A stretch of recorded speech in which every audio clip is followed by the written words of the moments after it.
joining us from EarthEcho International. So I just want to quickly introduce the session, and then I'll pass it right off to the folks from EarthEcho. Around the world, young people are increasingly developing innovative solutions and driving campaigns to protect our blue planet and taking on leadership roles in conservation organizations at a really early age. But at the same time, these young ocean champions are often faced with navigating the transition between their work as youth activists and developing a career in ocean conservation. So during this session, you will hear from members and alumni of EarthEcho's Youth Leadership Council for a discussion focused on how to turn your passion for ocean conservation into a career. So sit back, enjoy this amazing session, and I will pass it on to Sean and the team to introduce themselves. Sean? Perfect. Thanks so much, Andrew. It's great to be here and great to be kicking off Youth-A-Thon. What an incredible lineup, incredible start. We're so excited to be here. My name is Sean Russell, and I'm the Associate Director of Youth Engagement and Partnerships at EarthEcho International, and could not be more excited to join you all to celebrate Ocean Month, to celebrate the incredible work that young people do around the world every day to protect our blue planet.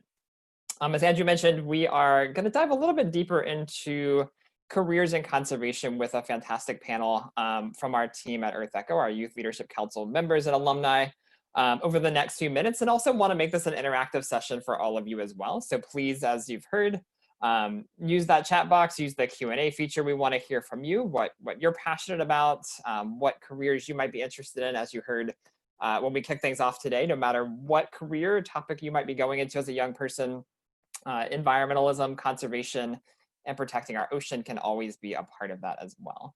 But we're going to go ahead and share a few slides here to get things started. So I'll pull those up on our screen. Oh, can we get permission, Andrew or Bailey, on that? And while we're doing that, folks, we've got joining us today, Armand, Elizabeth, Gloria, and Hannah. And you guys can turn your cameras on slowly or quickly if you'd like. We'll get you guys up on screen too. But joining us from all over the world, all over the country today. And so excited to have them teaming up with us to bring you some of their stories and sessions as we go through this conversation. And I think we will try, let's see, we're going to try again, get some slides up here on the screen, and we will get things started. Perfect. All right, so we'll go ahead and get things started. I wanted to just kind of set the stage for the next hour or so that we're going to spend with you. We'll dive in and share a little bit of background on our work at EarthEcho International, and then have each of our panelists really give a chance to share some of their stories as young and emerging professionals in this space. Really want to give you a chance to learn about their work, their careers, and also some of the tips and advice they have for you and young people around the world who might be interested in pursuing a career in an ocean conservation related field. We'll have some interactive Q&A throughout, so please keep those questions coming in. I have a few questions to chat with the team about from my end. And then we're also going to come together as a team, as viewers who are tuning into Youth-A-Thon from around the world, to create and share a collaborative resource toolkit. We really recognize that each of you have different experiences or advice or tips or resources that you might be able to contribute to this broader network, and we're excited to have the chance to share those later today. But first of all, to go ahead and dive in, I wanted to share quickly a little bit about our work at EarthEcho International and speak to kind of my own personal story as we kick off this work. So a little bit of background on who we are. EarthEcho International is an environmental education nonprofit that was founded about 15 years ago by Philippe and Alexandre Cousteau in honor of their father, Philippe Sr., and grandfather, the legendary ocean explorer, Jacques Cousteau. Now, for those of you who may not know, Jacques Cousteau really helped connect the world to the ocean for the first time through adventure and storytelling, filmmaking, and conservation. And we're really honored to be able to carry on that legacy with a specific mission and focus on inspiring young people worldwide to act now for a sustainable future. At EarthEcho, I think as all of us do tuning in today, we really believe that if we're serious about addressing the big picture conservation challenges facing our planet, we can't just write off young people as leaders of the future. We see nearly half the world's population is under the age of 25. And so we need young people stepping up to the plate, as all of you are, to really take on the big picture challenges and help ensure a sustainable future for our world. And so that's what our work is all about. And again, through our work, we do have a strong focus on storytelling, communicating the impact that young people have. And I'm so excited to connect you with some of the young leaders we've had the honor of working with over the years to share some of their stories in just a moment. Now, when we talk about kind of careers and interest in conservation and kind of how we all get to different places in our lives and work, again, it's always fun to revisit those stories. And for me personally, I'm honored to be here today, working in a field and in a career that combines my passion for environmental education and also my kind of personal commitment to the importance and value of youth leadership. But for me, that always goes back to, again, thinking about what you're passionate about.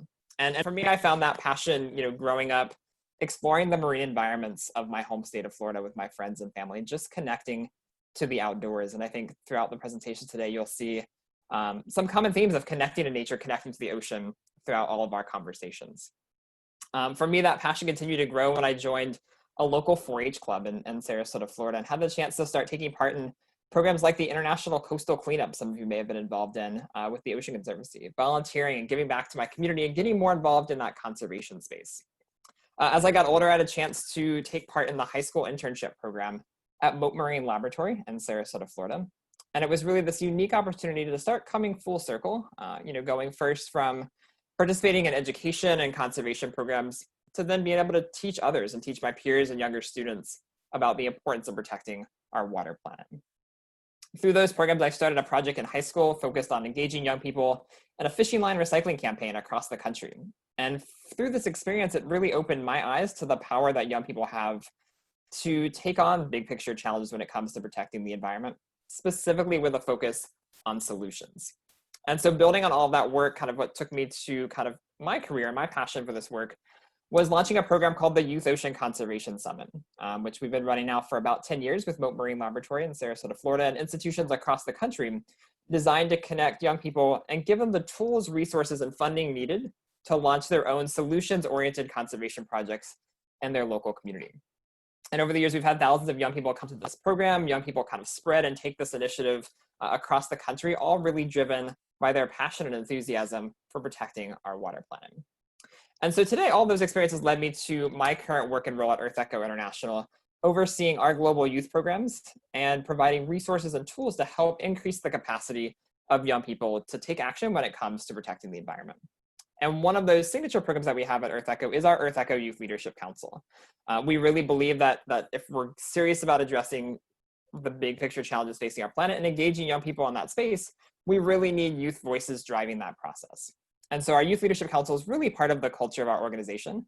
It is an incredible group of young leaders from around the world that helps drive and shape all of the work that we do every day.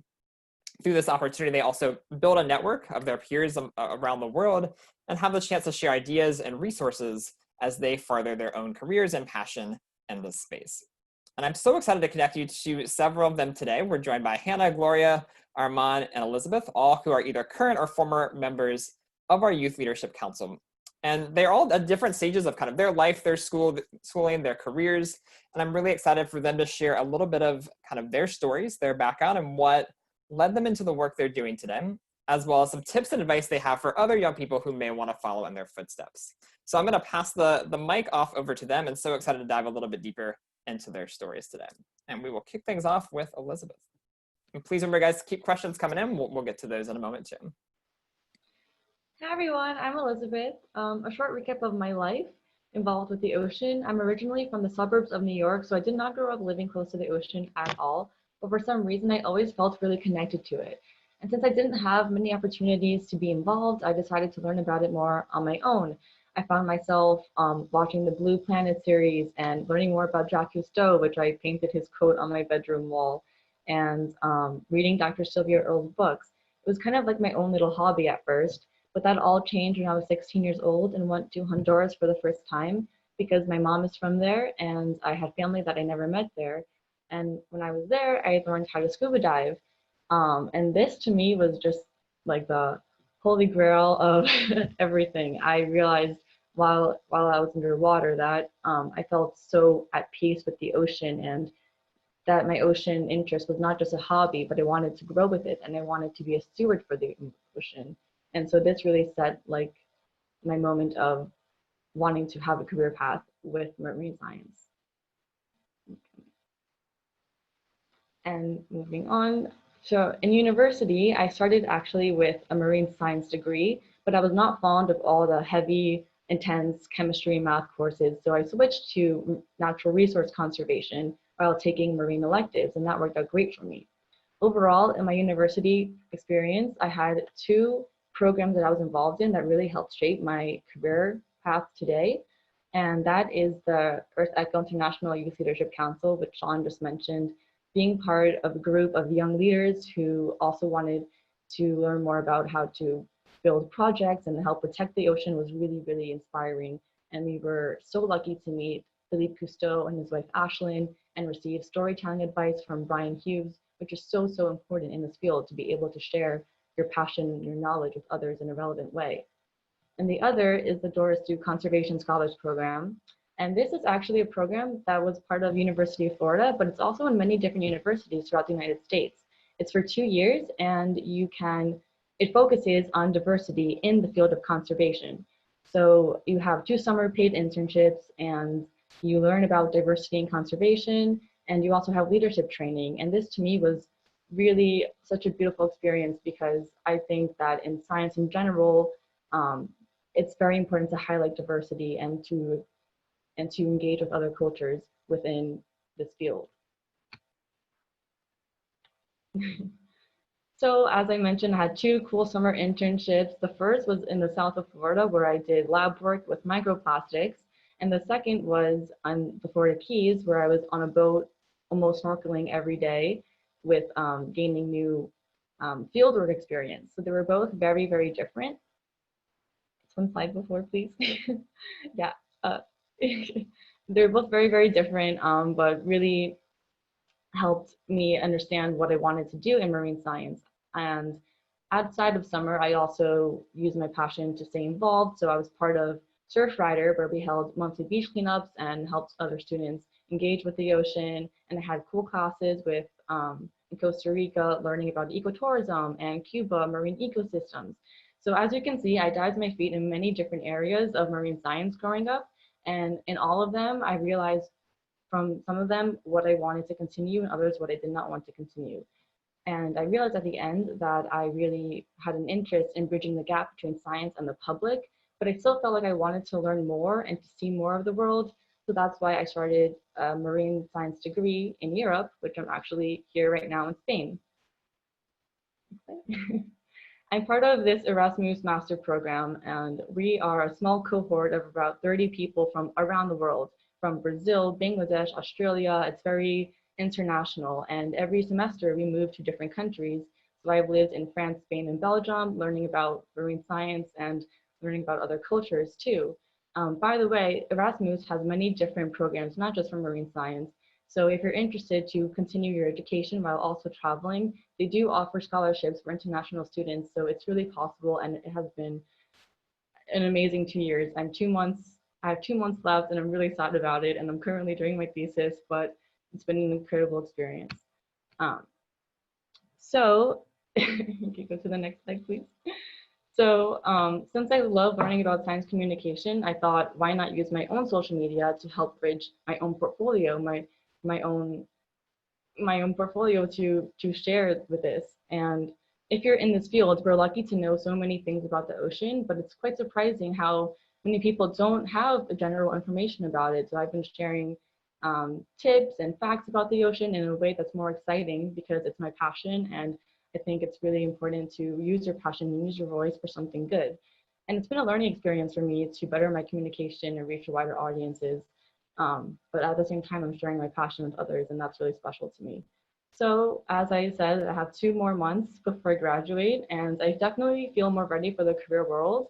I'm very excited to see where I go next. I hope to travel first to Asia, if that's still possible, and hopefully have a career in science communication. So out of all my experiences in marine science, my first tip is to search for programs and opportunities and apply. You never know if you're going to get in or not, but never doubt yourself. All my experiences that I've had were because I just tried and I applied. Read the emails from your counselors, and they often have many opportunities within those emails that people often ignore. And you never know where you're going to go, so just take the opportunity and try and apply, and just try, trust me. Number 2, it's important to dip your feet in different classes in your passion.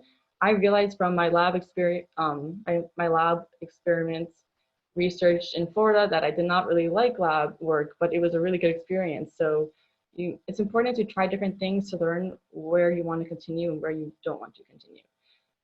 And for 3, use social media to help yourself grow in this field. There are so many Facebook groups that from people around the world where they post job or internship opportunities in marine science or questions and how to search for these opportunities. So we're so lucky to live in a society where we have this information available from us through our phones, through our computers, and don't take it for granted. You can connect with people around the world, like right here, right now, as you're watching this, and use it to your maximum benefit. Even on Facebook or Instagram, you can always just search marine science and find really cool opportunities. Thanks so much, Elizabeth, for kicking us off and the great tips and advice from your story too. And again, I know, thanks Bailey and Andrew, everyone, we're sticking Instagram handles in the chat. I think, again, building those connections and community is so important to this work. I do see 2 quick questions that came in on YouTube. I wanted to flag, for those who are interested in joining EarthEcho, please do check out our website at earthecho.org. Learn more about how you can get involved in our Youth Leadership Council. And we'll also share a little bit later on this broadcast how you can join us this summer for our Youth Leadership Summit. And then I also wanted to share, I saw Maya's question about what recommendations we have for internships, programs you may want to get involved in. And we're going to hold that for just a minute because we're going to come back to that question actually as a whole group and really want the viewers to help weigh in on that as well, to share resources and opportunities, organizations, internships, those sorts of things as a big group in just a moment. So thanks for that great question. All right, we're going to pass it on over to our next speaker. And Hannah, take it away. Awesome. Thank you, Sean. And Lizzie made so many great points about how to connect to the ocean and the importance of science communication. I got started in the Midwest. I'm from Michigan, and my passion started with not specifically the ocean, but the Great Lakes, which then in turn connected me to the ocean. I, in high school, joined a program through the National Marine Sanctuary System called Ocean for Life, where I got brought out to California for the first time. As a 16-year-old, they challenged me to create an action plan that I could bring back to my small town in Michigan and talk about what I learned in marine conservation. From there, I started Plastics Float for the love of Alpena today. Alpena is my small town. And it was a marine debris and plastic pollution advocacy program where we did beach cleanups, went around and talked to people about marine debris and how the Great Lakes are connected to the ocean through marine debris. From there, I still remain very connected to the Great Lakes, passionate about environmental issues. I was a student at Michigan State University and very involved in the Sierra Club chapter down there to keep me connected with environmental activism, and promoted advocacy for other Great Lakes issues like a pipeline running through them. So those are those photos there. That's Shut Down Line 5. That's a paddleboard protest, a paddle out protest in Lake Huron and Lake Michigan, and really connected to where I could from Michigan with the Great Lakes. So next slide. From there, I pursued education. At first, this photo here with me and a sea turtle is from an internship that I did with Cape Eleuthera Institute the summer after my freshman year in the Bahamas. It was a marine science internship, but we brought out school groups to help us conduct our marine science sea turtle research. So that's where I really first connected to my passion with education. I realized that while doing the research was super exciting, I found it more exciting and more fulfilling to myself to be talking about it with young students. From there, I spent my summers from sailing the Great Lakes doing environmental education to going out to Olympic Coast in Washington to do oceanography summer camps, and then ended up in Northern California doing a program with Nature Bridge as an environmental educator outside along the coastline. So really always connecting students to the ocean when I could. Next slide.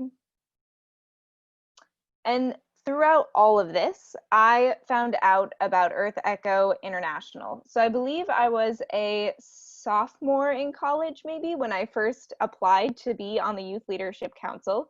It was their inaugural year, so I was one of the first members along with Lizzie on the Youth Leadership Council, and EarthEcho opened so many doors for me. I had no idea that being a part of a virtual group that would meet on Zoom, Skype, those types of platforms could have so much impact and open up so many doors for me. There's a group photo up in the top left of us at the Our Ocean conference. The photo below is again my cohort in DC. And then I got to speak with Philippe at the Fast Company Innovation Festival on a panel about space or ocean exploration. So never would I have thought that I would have been granted an opportunity as a young person to speak alongside Philippe and argue such an incredible point of, do we want to do space exploration or ocean exploration? So really so many incredible opportunities opened up for me with the Youth Leadership Council. I, after my 2-year term, didn't want to leave, so I ended up coordinating the next year's group of Youth Leadership Council members as well. Next slide. So since graduating Michigan State University in 2018, I've been working with NOAA's Office of National Marine Sanctuary, that's the National Oceanic Atmospheric Administration, as an education specialist here in Silver Spring, Maryland. And my focus is on distance learning now. And I think it's quite a good fit for me because I come from Michigan, quite far away from the Great Lakes. And now my focus is connecting people from all across the world to the ocean.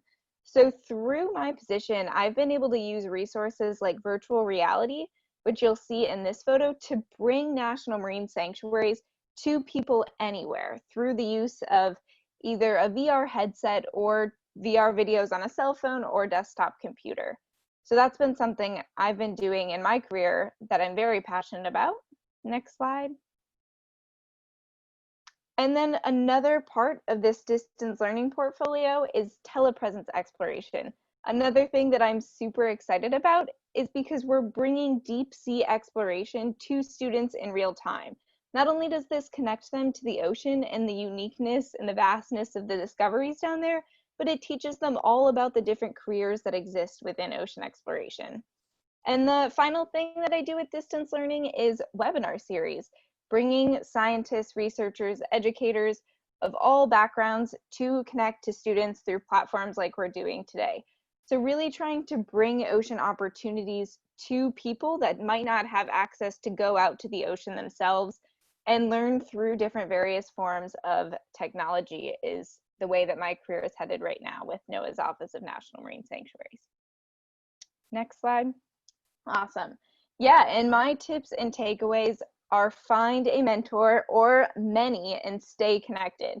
So I remember when I first did that program in Channel Islands National Marine Sanctuary when I was in high school, my first time connecting with the ocean, I made it a point to stay in touch with those program leaders, and they're actually my team right now. So the people that put on that program for me when I was in high school, those are my supervisors right now. So finding those mentorships and staying connected, just letting them know what you're up to, what your interests are in, that is very crucial in finding and navigating a career. And as I mentioned, don't hesitate if you feel your pathways are taking a different direction than you originally thought. I went to the Bahamas thinking that I wanted to do marine biology and marine science, be a researcher, but I found out that my passion was really with connecting with students and the public. So very different direction than being in a lab, doing field work, doing marine science, but it's what I love. And share your story through your work and inspire others. Like Lizzie's last takeaway with her social media, she is a great platform of sharing her story. And the more that you do that, the more you can connect with others and inspire them to take on projects and do the work to save the environment that you're doing. Awesome, thanks, Hannah. And I think that, again, that theme of connectivity is so clear throughout this. Your comment just reminded me, when we first launched the EarthEcho Youth Leadership Council, I actually sent the application to the folks, as Hannah mentioned, who coordinated the Oceans for Life program, and now we've kind of come full circle with the work that Hannah does. That's amazing to connect people to national marine sanctuaries, from really all across the country, all around the world. So Hannah, if you get a chance, definitely drop the link to some of those distance learning experiences in the chat, but really fantastic. And I want to give a shout out just to, I see Nicholas and Florencia, some of our new and returning EarthEcho Youth Council members tuning in. Also, Sarita, thanks for that comment around not having to decide in your career between research and education, but really I think we see a lot of young people finding that balance between the communication, the education, the science side of this work, because it's also important. So thank you for that as well. All right, let's go on to our next speaker. I'm going to turn it over to Gloria and let her share a little bit about her story and background. Hi, everyone. Thanks for joining us today. I'm Gloria, and I was also in the inaugural youth leadership class with Lizzie and Hannah. And I guess what Sean just mentioned about the connections in the field really struck me as an important point, because for me personally, I'm about to go into my story, but I learned about EarthEcho through some things I was doing in my city as well from a friend who ran a nonprofit in Costa Rica that I was involved in. So it's a smaller field than you may think. Everyone kind of is connected to each other or 2 degrees separated or something like that. So my involvement in ocean and environmental conservation when I was younger started very hyper locally. Growing up on the coast in Florida, I developed a deep appreciation for nature early on, and especially for its ability to sustain human society and our ways of life. And this quickly turned into urgency when I learned about the systemic environmental degradation facing nature. And so in high school, I started a marine biology club in my school, and we did beach cleanups, environmental education, and outreach with other local schools. And we organized several service trips to Costa Rica, like I mentioned before. As a Disney Friends for Change grant participant, I eventually my work in ocean conservation culminated in creating a short documentary on plastic pollution in my city, which was screened around town and featured by the BOCE Ocean Awareness Programs, which some of you may have heard of as well. And so getting involved with EarthEcho for me kind of came around the second year of college, like Hannah, and I was able to integrate the work I did with EarthEcho into my previous work. So one example of this is in the bottom or in the top right picture. I brought the EarthEcho Water Monitoring Challenge to the city that we worked with in Costa Rica, and I continue to explore the root issues of environmental degradation, which for me came out to be water and energy. So in the next slide, I talk a bit about how my journey has transitioned from high school to college to my career. And this is actually a really good real life example of Hannah's second point of advice, which was to not be afraid to take a different direction if you need to. So in college, I studied environmental science, philosophy, and natural resource law. But I started becoming involved in exploring new and non-traditional avenues for impact, guided by my original environmental values. So this would include anything from writing philosophy papers on climate justice and giving talks on them, or serving on a city code enforcement board, or, and this may sound surprising to some of you, interning at the largest electric utility in my state, Florida Power and Light. So there I got to work on environmental permitting for solar and wind projects all around the country and be part of an effort to drive renewable generation in a heavily fossil fuel dominant industry. And I really fell in love with this. I fell in love with renewables and energy policy and how I could find unique ways and platforms where I could use my history in ocean conservation and environmental advocacy and bring my new perspectives to an adjacent field. So since graduating from college last year, I've been working for a renewable energy trade association, and we've been working on policy and legislative impact on the state level with lobbyists and politicians across the United States. So one quick anecdote I wanted to share here is the picture on the right side of the screen was from late last year when I was heading down to the Florida Women in Energy Leadership Forum for my third time. And this is a large conference in Florida that brings together energy professionals, policymakers, and so on and so forth. So the 2 previous times I had gone as a sponsored student for my school, and the third time I was driving down and I got a call from the conference organizer asking me to introduce herself and to share how I transitioned from being a student in that field to a career in that field. So think carefully about the connections and the network you build as a student. They will affect you down the road. All of these industries are smaller than they seem. And in my last slide, I have my 3 quick tips and takeaways. My first one is do your career exploration early on with the goal of finding a focus area. So high school and college are really the prime times in your life for developing a sense of what you want to do in your career. This can be done through internships, informational interviews, research, travel. In a field as incredibly diverse as environmental conservation, it's a really good idea to specialize and drill down on deep domain knowledge early on so that you have a good value proposition for the organizations you want to work with in the future. Second, think carefully about how you want to tell your story.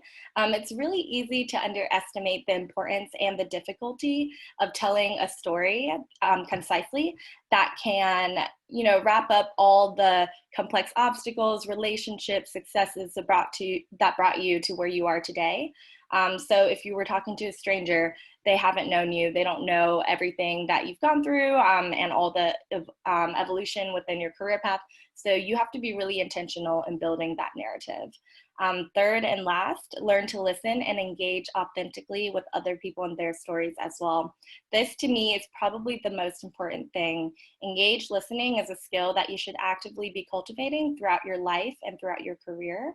As some may say, you were given 2 ears and 1 mouth so you could listen twice as much as you speak. And I truly believe this. As people interested in environmental conservation, it's our responsibility to know when to use the mic and when to pass the mic.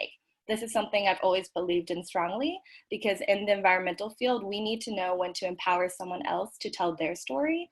And this allows us as a community to grow stronger and become more intersectional and ultimately more nuanced and honest in our dialogues.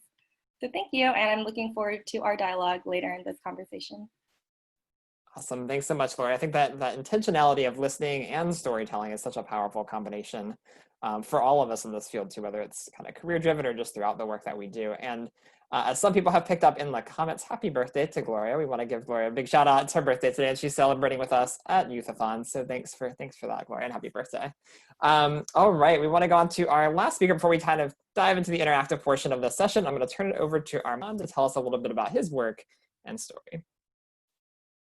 Absolutely. Thank you so much, Sean. Hi, everyone. My name is Armand Alex. I am an undergraduate student attending Texas A&M University of Corpus Christi, where I'm pursuing a bachelor's degree in science communications and political science. My kind of story really starts around in terms of like ocean conservation right around in high school.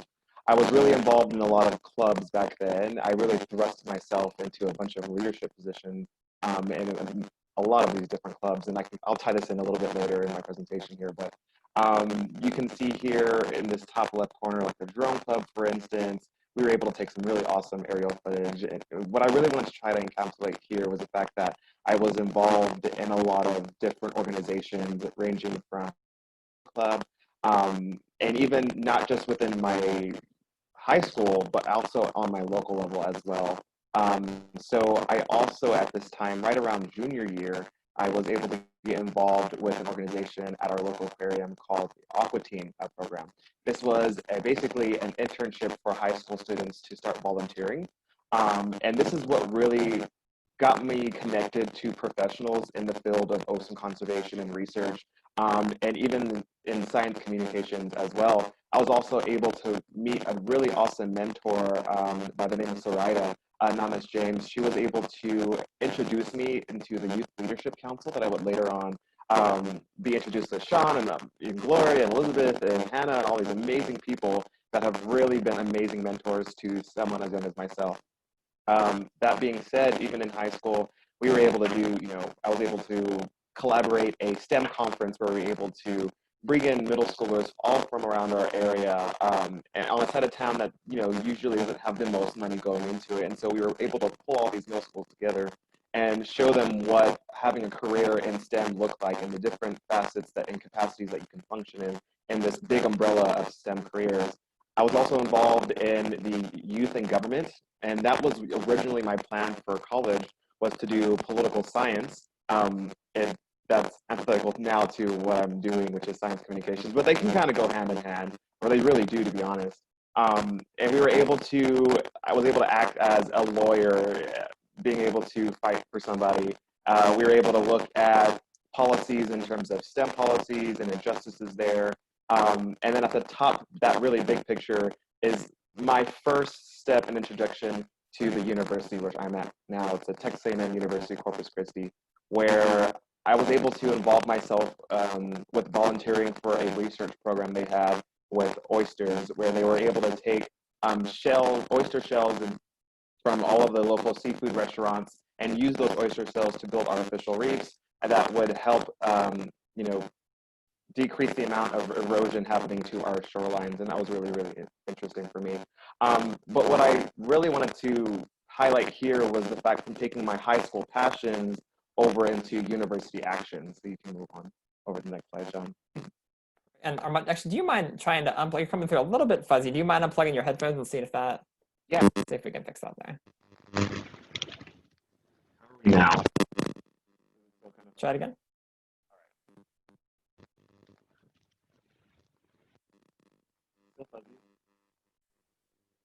Oh, nope, now I can't hear you. Let's see. Try to see if you just unplug them entirely. If not, we can try to plug them back in too.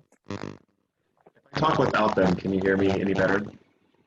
I think so. Yeah, try that. Go with that. Okay, we'll go with this for now. Awesome. Let me turn up the volume so if anybody speaks. I was saying, yes, perfect. So taking those high school passions to university actions, this was really interesting for me because, you know, you get mentored by a few people, whether it be in your family or from, you know, some people have high school jobs their senior year, and you ask for advice in terms of like what to get involved with. And there's nothing really set in stone. And I really believe that everyone's story is always going to be completely different. But there are some similarities. And one thing that I found out as going from a high school student into the university was if I wanted to find out what it is that I like, I was going to have to get involved. And so this also led me to do quite a few things that I didn't even expect to do back then. So one of the things that really propelled me was the EarthEcho EarthEcho International. So at the time I had joined in as a water challenge ambassador where we're able to do water quality research in our local area and submit it to a larger online database where they're able to take that information and use it in multiple facets. And so through that, I was able to, my freshman year, develop a new project at the university. It was an undergrad project that I was able to lead called Project Waves. Waves is for water assessment of bioecological systems. And what we did was we took Corpus Christi is kind of in the middle of a couple of different bays. We got Corpus Christi Bay, Nueces Bay, and Oso Bay. And what we were able to do was take the water quality data that we were receiving from doing our tests and take it into the classrooms and help build lesson plans for K-12 audiences. And we were able to show them exactly what's going on in their own backyards. So everyone likes to use our bays for recreation, but also our economy, a small part of our economy depends on seafood as well. So that was really interesting to teach elementary kids, middle school kids, high school kids, and eventually we were able to take our project and actually present that to the university professors and other peers my age and other grad students and undergrad students. And that was really, really, nerve-wracking, especially because here I was just a freshman starting off this project, but I really want to make sure that I just pushed myself in there and I can take on whatever was coming at me so that I could really build up these nice communication skills, presentation skills, to really solidify myself in finding out what it is I wanted to do. I mentioned earlier that I started off with political science, and that's kind of contrary to what I'm doing now, which is science communications. And I really testify to what Gloria had said earlier about, and Hannah and Elizabeth saying that, they didn't necessarily stick with what they started with, and it turned into something else. I feel like that always happens. I haven't met one person that's gone to university and stuck with what they originally had. I even delved into the world of marine biology, but then at some point I understood that instead of doing and going out and doing, research and being in the lab, what I really wanted to do was help out projects in terms of communications. And when we say communications, it's such a big umbrella. You can go on to the next one. We talk about, science communications or communications. It's this really big umbrella of, social media, of writing, of, radio, of TV, of news, anything where you see people communicating, talking to each other, having these conversations, presentations, and conferences. Communications is such a big world. And what I wanted to do was be able to help out projects really solidify and exemplify communication with audiences and be able to get across topics that they're like for people. The way that I view it, it's truly what a science communicator does. It's translating those facts to audiences, whether they're in elementary, middle school, whether they're older, younger. you're really translating facts to an audience that doesn't necessarily understand everything. And so what's really interesting, you know, working at the Texas State Aquarium, I was able to do an internship there. Like I mentioned earlier, I started off as volunteering as a high school student, and I, you know, found out that they had internships. So I did an internship, and then during my, they go, hey, you've been here for a while. You want to work with us? And then I started working within their guest services department as an interpretation host and exhibit guide, where I was able to, once again, translate these facts about these amazing creatures right in our backyards to people in our local area. And the aquarium is amazing, a place to start. So if there's an aquarium in your local area, I'm sure Sean can even testify to this as well. If there's an aquarium or a research place in your area that focuses on marine life, try to find some way to get them.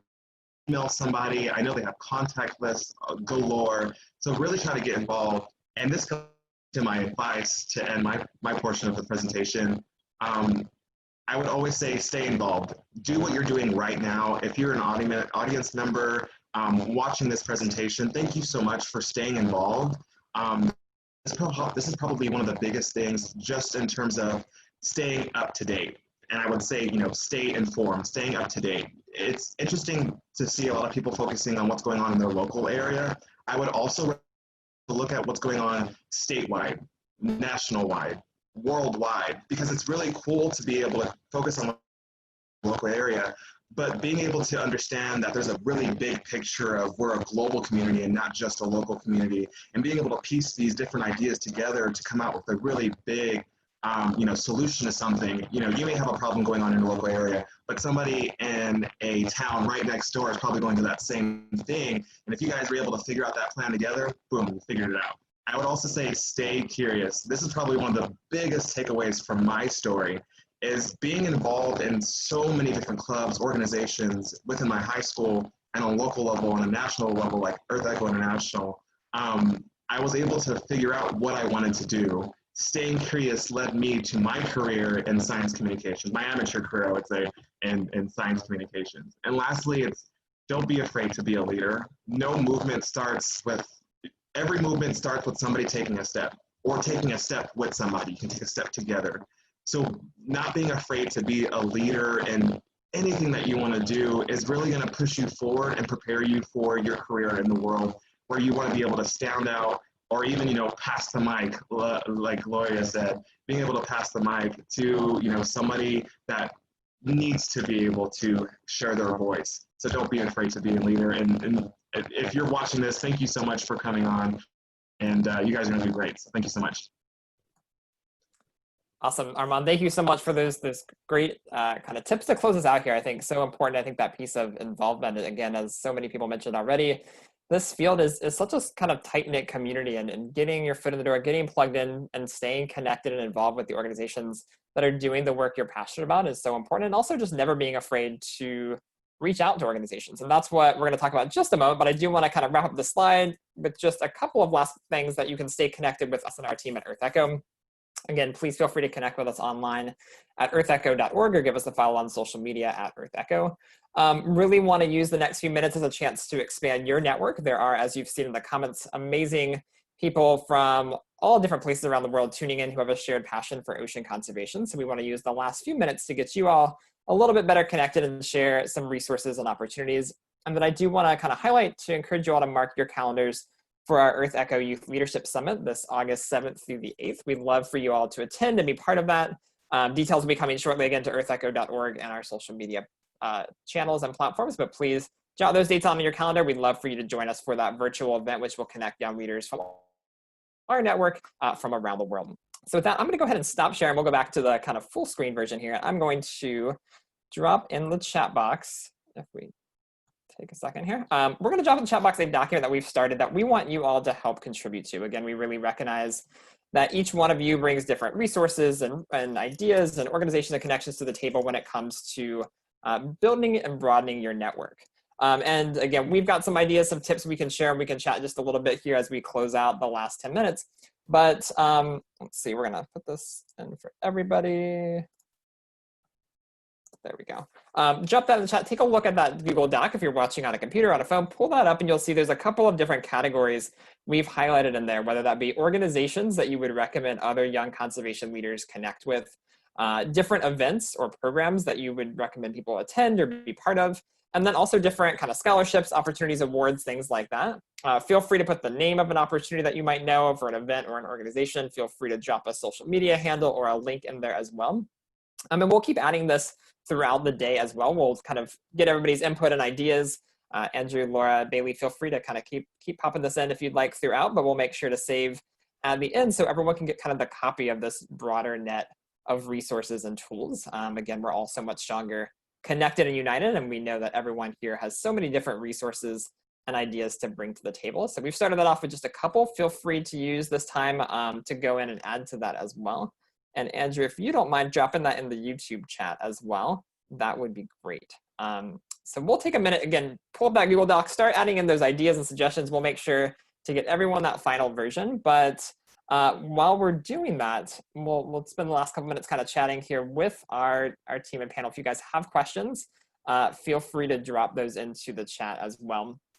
One question that I want to ask everyone too is just, we've talked a lot about the connections and kind of how your paths and things have changed along the way, but was there kind of an unexpected, person or opportunity that came up along the way in your journey that helped kind of shift and shape where your path kind of turned or where you went with your career and interest?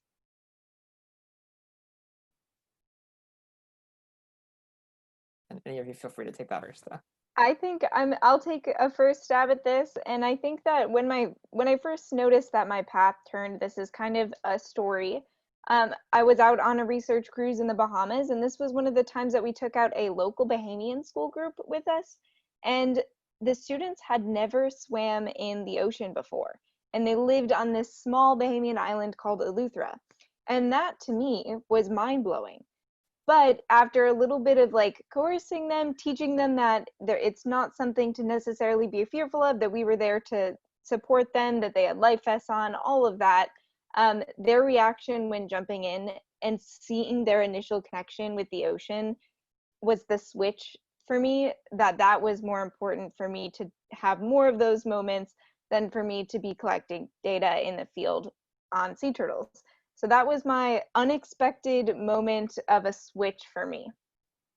Yeah, that's awesome. And I think it speaks so well to your work that you've had the chance to do that both, kind of those immersive ocean experiences are so important. And you've been able to do that kind of both in person out in the ocean on a reef, but also through 3D goggles, which is virtual reality headsets, which is really cool to see the power of both of those tools as well. Yeah. Anybody else want to jump in on that question?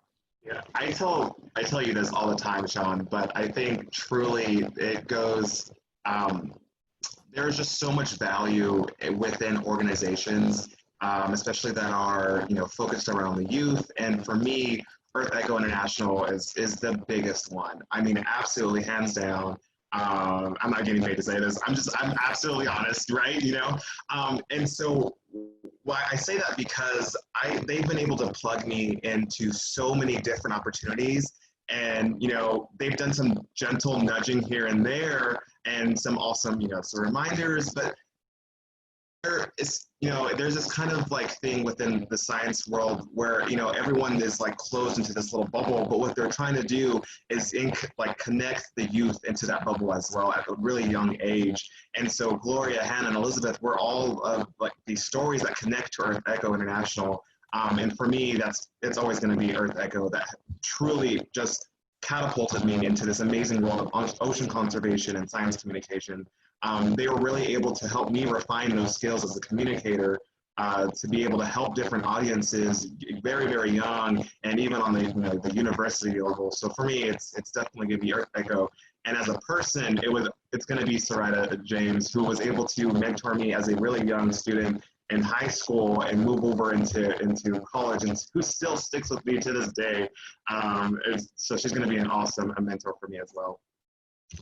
That's fantastic, Armand. And I think I will say from the EarthEcho side and as an organization, we so value that youth leadership that this group has brought to our programs. And so Armand, it's definitely a mutual. We learn just as much, I think, from you all as hopefully that you've gained from these experiences and opportunities too. So it's definitely that mutual learning throughout this process too. Gloria, Elizabeth, anything you want to add from your end?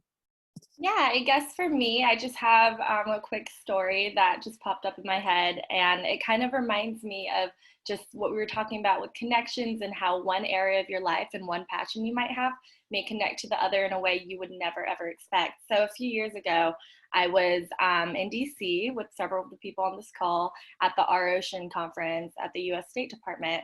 And we were there as the EarthEcho delegation, and it was a great experience. But the week prior, I had actually been at another conference about digital technology from a past experience I had with the study abroad program in Russia, doing kind of national security and language learning.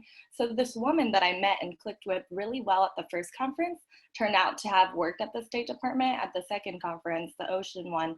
And I remember one day we were standing outside in line, and she grabs me and pulls me into a building and just into like this room where they have all these cameras set up, and said, "You're going live on the State Department Facebook Live in 5 minutes, figure out what you're gonna say." And so obviously this was terrifying for me, but at the same time, it's the idea of getting thrust into a platform and knowing what your story is, how you're gonna empower other conservationists and tell people about your ocean conservation and environmental narrative in like a quick and kind of, kind of impromptu way at all times. So that's another kind of interesting snapshot that I think everyone on this call has experienced something like that, where they're given an opportunity randomly and have to be able to act quickly.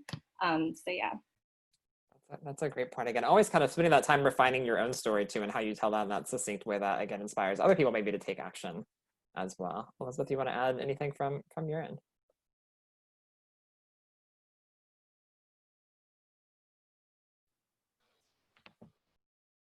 No, go ahead. Go ahead. Sorry, go ahead, Elizabeth. You want to jump in to add anything from your end? Yeah, I wanted to highlight what Hannah mentioned in her 3 tips to really continue networking with organizations that you started from when you were younger until now. I was ahead of the Surfrider organization in my university, where we had beach cleanups every day and talked about the ocean with students. And I figured out recently that there is an organization in Surfrider here in Spain, about an hour away from me, and they really always wanted to do beach cleanups in this area, but haven't started here yet. And just because I know of it, I contacted them and emailed them, and we had a video call a few weeks ago. And hopefully with some COVID restrictions, we can soon start a beach cleanup here. And even though I'm leaving soon, I want to start one so that maybe other students can take over when I leave, and just create this domino effect of using your connections to using your connections and your passions to start something in your own community. Even if you're leaving, you can always start something and have it continue, which is really nice. Perfect. Thanks for sharing that. So I see lots of great resources and suggestions piling into that Google Doc. Please feel free to keep adding those in there.